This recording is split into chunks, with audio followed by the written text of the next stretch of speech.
The local government is the administration of a particular town, county, or district with representatives elected by those who live there.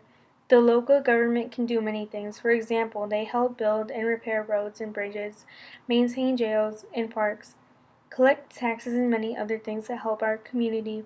In the local government, there is a mayor who oversees a city's main departments, including the police, fire, education, housing, and transportation departments. Different jobs vary for the mayor depending where he is. A mayor's term is only 4 years, which can only be renewed one time. Our current mayor is Ed Lee. In the state government, we have a governor who runs the state. A governor's job varies from state to state depending on the constitution within that state, but one of its main roles is to propose and vote on new legislation. Some other duties can include signing bills into law, delivering a quote-unquote State of the State address to the citizens, grant commutations and pardons to prisoners, and appointing people to various judicial and state offices, and many other things. California's governor right now is Jerry Brown. A governor can serve terms which equals 4 years for each term.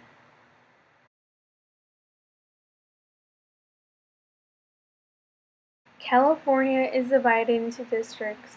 You can find your state assembly representative and your state senator by going to the website shown below.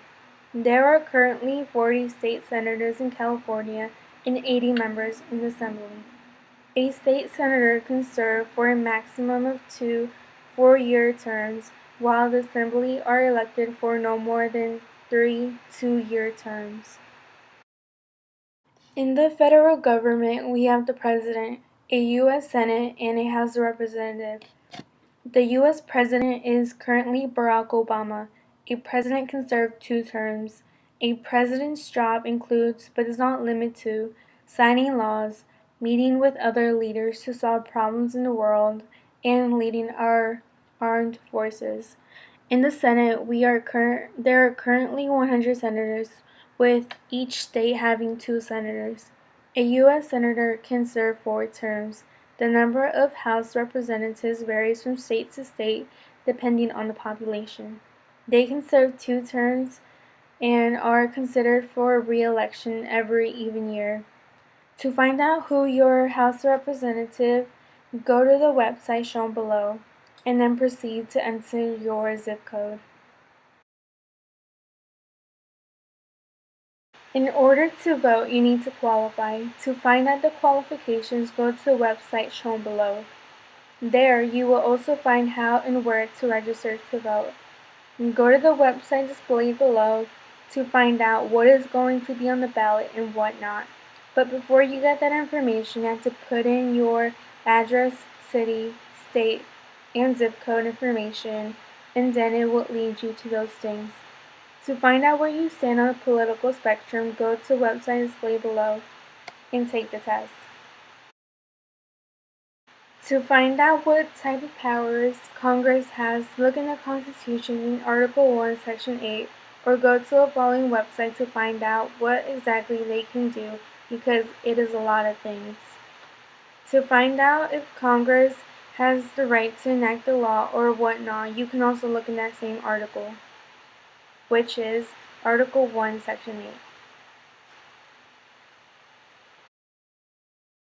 The 14th Amendment was ratified on July 28, 1868.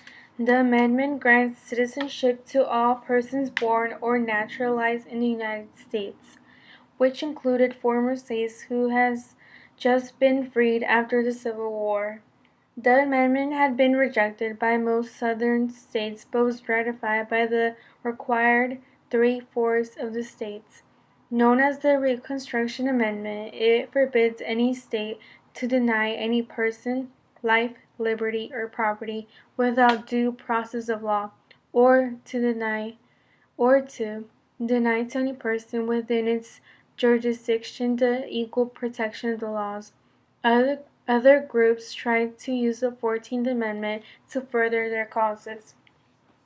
Women attempted to use it to proclaim their right to vote, and African Americans tried to use it as well.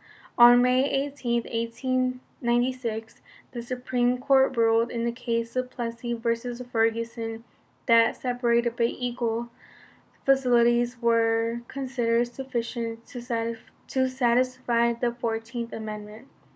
It wasn't until May 17, 1954, however, that the court reversed the Plessy decision, bringing the era of government sanctioned segregation to an end. The initiative and referendum are both law-deciding methods that are based on public participation.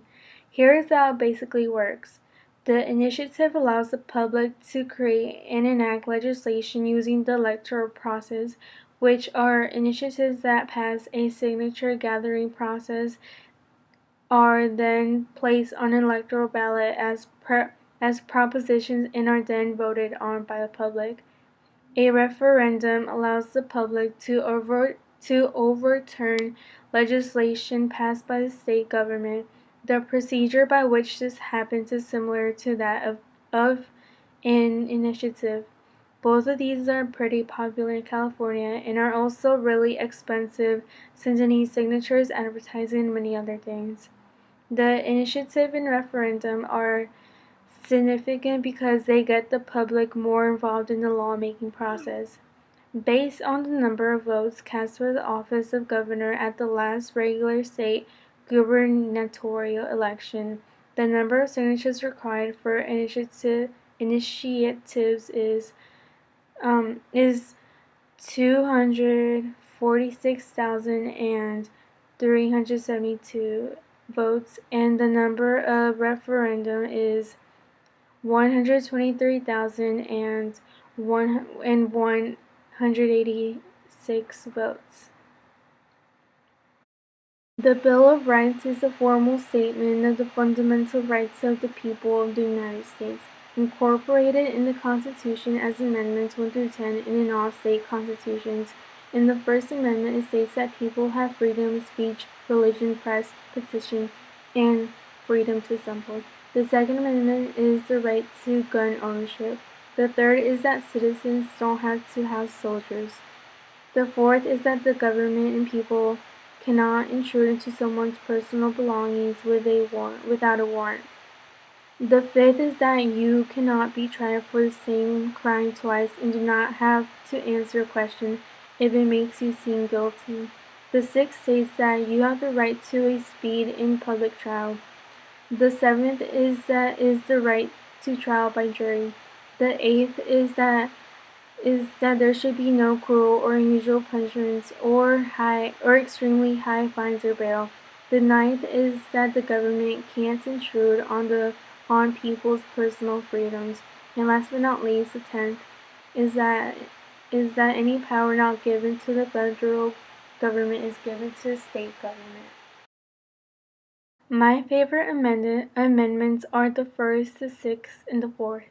I chose the First Amendment because we have the right to say what is on our mind without fearing consequences or write things in the newspaper. I chose the Sixth Amendment because it allows us to defend ourselves from charges even if you are guilty or not guilty. I chose the Fourth Amendment because everyone has their